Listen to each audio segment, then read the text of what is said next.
Welcome back नाज़रीन आपको बताएंगे कि बहरिया टाउन के खिलाफ नैब की कार्रवाइयां एक बार फिर मुल्की सियासत, एहतसाब और अरबों रुपए के असासों के गिर्द सवालात खड़े कर रही है। मॉरिशस में मौजूद लाखों डॉलर के अकाउंट्स मुंजमद, कराची में सैकड़ों एकड़ ज़मीन और मलिक रियाज की मशहूर अली विला भी नैब की कार्रवाई की जद में। सवाल यह है कि क्या ये वाकई एहतसाब का बड़ा मरहला है या फिर एक ऐसा केस जो आने वाले दिनों में मजीद बड़े इंकशाफात लेकर आएगा। आखिर 708 अरब रुपए मालियत की जमीन का मामला क्या है, रकूम बैरून मुल्क कैसे पहुंची और क्या पाकिस्तान इन असासों की वापसी में कामयाब हो पाएगा। आज इसी अहम मामले पर बात करने के लिए हमारे साथ मौजूद हैं हमारे मोअज़्ज़िज़ मेहमान इमदाद सोमर साहब। इमदाद साहब, बहुत शुक्रिया आपका, आपके कीमती वक्त का। सर, क्या कहना चाहेंगे आप? नैब का ये दावा है कि मॉरिशस में मौजूद लाखों डॉलर के जो अकाउंट्स हैं वो मुंजमद उन्होंने कर दिए हैं और असासों की जो वापसी का जो अमल है आखिरी मराहिल में है। तो आप क्या समझते हैं, क्या वाकई ये एक बड़ी कानूनी कामयाबी है या अभी सिर्फ इल्जामात और दावों की हद तक बात मौजूद है? मैं ये समझता हूँ कि ये एक बड़ी कामयाबी है पाकिस्तान गवर्नमेंट की, और पाकिस्तान गवर्नमेंट के मॉरिशस के साथ, दूसरे ममालिक के साथ कुछ मुआहदात भी हैं जिसके तहत उम्मीद है कि ये रकम पाकिस्तान को मिल जाएगी, क्योंकि ये पाकिस्तान के अवाम से लूटी गई जमीन मिल्कियत है। ठीक। पाकिस्तान के अवाम की मिल्कियत है जो लूटी गई थी। अच्छा, मैं थोड़ा सा पस मंजर में जाऊंगा कि बहरिया टाउन का जो मामला है वो सिर्फ एक निजी हाउसिंग स्कीम का मामला नहीं है। ठीक। ये जमीन, कानून, रेगुलेशन, सरमाकारी, मकामी आबादी के हकूक और एहतसाब का जो निज़ाम है उनका इम्तिहान है। तरक्की होनी चाहिए, लेकिन मजमूई तौर पर सिंध में, पूरे पाकिस्तान में, खुसूसी तौर पर सिंध में और मलीर में, जामशोरा में और नवाबशाह में बहरिया टाउन अवाम के, यहाँ के मकामी अवाम के लिए एक भेड़िया टाउन साबित हुआ है। तरक्की यकीनन होनी चाहिए, लेकिन इस तरह की तरक्की कवानीन को मद्देनजर रखते हुए मकामी आबादी के जो इंटरेस्ट है उसको मद्देनजर करते हुए होनी चाहिए। इस तरह नहीं होना चाहिए जिस तरह बहरिया टाउन के मामला में हुआ है। नैब का ये बड़ा जबरदस्त है जो नैब का मैं एलामिया पढ़ रहा था, उसमें ये बताया गया है कि नैब कोर्ट के अहकामात को फॉलो करके मॉरिशस की गवर्नमेंट के साथ राब्ता किया गया। दूसरी, मैं आपकी तवज्जो से ये बताऊं कि यहाँ पर सिर्फ ये बहरिया टाउन जो कराची में नजर आता है, सिर्फ ये बहरिया टाउन कराची नहीं है। इसमें जितनी भी हजारों एकड़ जमीन सिंध गवर्नमेंट की गरीब मकामी लोगों की जमीनें हड़प की गई, उन पर राव अनवार जैसे वैशी पुलिस ऑफिसर छोड़े गए, जबरदस्ती उनसे जमीनें ली गई। एक बहरिया टाउन जामशोरा में है जिसको बहरिया टाउन 2 कहा जाता है। बिल्कुल ऐसे ही है। तो उसमें भी जंगलात जमीन का बड़ा हिस्सा, तकरीबन 13,000 एकड़ जंगलात की जमीन थी, वो उस पर कब्जा किया गया। एक बहरिया टाउन नवाबशाह पे है, नवाबशाह काजी अहमद रोड पे। सिर्फ उस बहरिया टाउन को महफूज करने के लिए सिंध के अवाम के बजट से, सिंध के अवाम के खजाने से 2 अरब रुपए की, तो वहां पर सिर्फ एक पानी की जो लाइन वहां से जा रही थी उसको पक्का किया गया सरकारी खर्च से, सिंध के इरिगेशन डिपार्टमेंट से।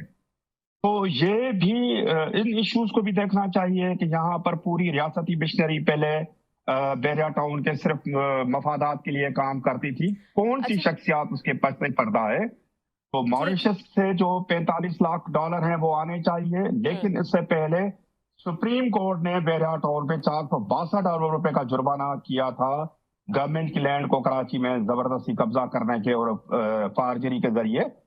तो वो पैसे अभी तक सिंध गवर्नमेंट को नहीं मिले। तो इन तमाम इश्यूज को देखा जाए, मॉरिशस की कामयाबी तो अपनी जगह पे है, लेकिन इस मामले में दूसरी जो इश्यूज हैं उनको नजरअंदाज नहीं किया जरूरी है। बिल्कुल ठीक है, पॉइंट आ गया। इमदाद सोमर साहब, एक बात समझाइएगा कि अगर नैब के मुताबिक 708 अरब रुपए मालियत की हजारों एकड़ सरकारी जमीन का जो ये मामला है, तो फिर इतने सालों तक ये सब कुछ होता कैसे रहा? क्या रियासती इदारे गफलत के मुर्तकिब थे या कहीं ना कहीं बासा शख्सियात को जो है वो तहफ़्फ़ुज़ हासिल था? बिल्कुल, इनको पूरी सिंध गवर्नमेंट की सरकारी मिशनरी, पूरी Sindh police, Sindh revenue department, DC, इन सब की जो है पुष्ट बनाई हासिल थी ना। यहाँ पर राव अनवार को रखा गया, जो इनके साथ जमीन का सौदा नहीं करता था उसको ये उठा के लेके जाता था। झूठे केसेस में उनको दबाव डालकर सस्ते लोगों पर मकामी आबादी से ये जमीन ली गई। दूसरा ये किया गया कि मलक रियाज साहब ने बहरिया टाउन के नाम पर मुख्तलिफ एरियाज में, मतलब कराची की एक जमीन 5 अरब रुपए एकड़ भी है तो 5,000 रुपए भी है ना दूर दराज एरिया में, वहां पर किसी काम की जमीन नहीं थी, वो ली। सिंध के बोर्ड ऑफ रेवेन्यू को उसने दरख्वास्त दी, सारी जमीन अमल गमेट करके 64,000 एकड़ जमीन एक जगह पर उसको देकर उसको फायदा पहुंचाया गया। तो पूरी जो स्टेट मशीनरी थी वो मलक रियाज के लिए काम करती थी। तो ये कोई अचंभे की बात नहीं है कि कौन सी सरकारी शख्सियत उसके पीछे थी। फिर जिस तरह जामशोरो में बेरिया टाउन 2 बनाया गया, 13,000 एकड़ सरकारी जमीन उसको दी गई। बेरिया टाउन नवाबशाह बनाया गया, उसके लिए सरकारी जमीन बड़े पैमाने पे हथियाई गई, लाइन डाली गई, की लाइन नहर को पक्का किया गया, 2 अरब रुपए सिंध के अवाम के खजाने से उस पर खर्च किया गया।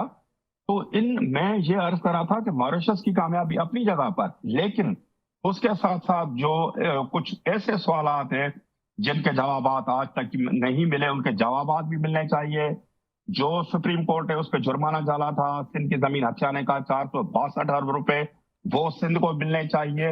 और जो भी किरदार इसको पसे इसकी पुष्ट पुराई करते थे, इसको सपोर्ट करते थे, उनको भी उनके खिलाफ भी तादिबी कार्रवाई होनी चाहिए। ठीक, बिल्कुल कानून के कटघरे में आनी चाहिए। ठीक है। अच्छा इमदाद उमर साहब, लोग पूछ रहे हैं कि मलिक रियाज और बहरिया टाउन के खिलाफ जो कार्रवाइयाँ हैं जब तेज़ होती हैं तो देखने में आता है कि सियासी रंग भी सामने आ जाता है। आप बतौर सीनियर सहाफ़ी क्या समझते हैं कि ये खालिसतन एहतसाब है या इसके पीछे सियासी और ताकत के मराकज़ की कोई बड़ी लड़ाई भी चल रही है कि जब वो अगर कोई डील नहीं होती है तो उस सूरत में फिर इनके केसेस सामने आ जाते हैं? मैं नहीं समझता कि मलक रियाज वाले मामले में कोई सियासी हाथ है, क्योंकि वो तमाम सियासी पार्टियों का चहीता है, बशमूल हमारी प्यारी एस्टेब्लिशमेंट के। सबको राजी रखने का उसको फन आता था। तो यहाँ पर मुझे सियासत की इन्वॉल्वमेंट नजर नहीं आ रही।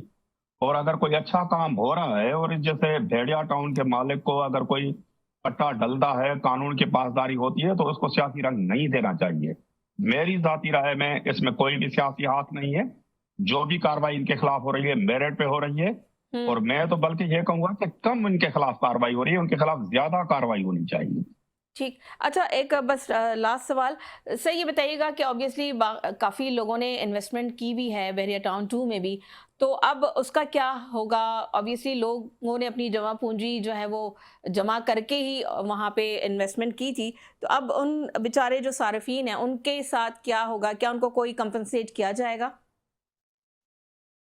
तो वो जो पैसे हैं सब्ज बाग दिखा के मुख्तलिफ जमीनें जो इनके पास थी नहीं और दिखाकर वो लोगों को लूटा गया, उनका तो महाल है। बाकी जो रह रहे हैं, जो बेनिफिशरी बन चुके हैं, ये रियासत का फर्ज है कि बहरिया टाउन के जितने भी असासा जात है, बहरिया टाउन कराची है या बहरिया टाउन 2 है या बहरिया टाउन नवाबशाह है या जितने भी पाकिस्तान में बहरिया टाउन है, उनको कब्जे में लेकर उन लोगों को वही क्वालिटी ऑफ लाइफ और वही क्वालिटी जिसके लिए उन्होंने पैसे दिए थे, वो उनको अपने कब्जे में लेकर उनको ये फराहम करना चाहिए। कतई तौर पर एक आम आदमी का जैसे अपनी जमा पूंजी लगाकर जहां पर प्रॉपर्टी ली, घर लिया, फ्लैट लिया, प्लाट लिया, उसके जो हकूक है कतई तौर पर मुतासिर नहीं होने चाहिए। और ये जिम्मेदारी रियासत पाकिस्तान की है, स्टेट ऑफ पाकिस्तान की जिम्मेदारी है, उसको अपनी जिम्मेदारी पूरी करनी चाहिए। बिल्कुल ठीक है, ये ज़िम्मेदारी रियासत पाकिस्तान की कि जिन लोगों ने वहाँ पे इन्वेस्टमेंट की है वही लाइफस्टाइल जो है उनको दोबारा मुहैया करना चाहिए। बहुत शुक्रिया इमदाद उमर साहब आपका और आपके कीमती वक्त का। नाज़रीन यहाँ दीजिए मुझे इजाज़त, अपना रखिएगा बहुत ख्याल, अल्लाह हाफ़िज़।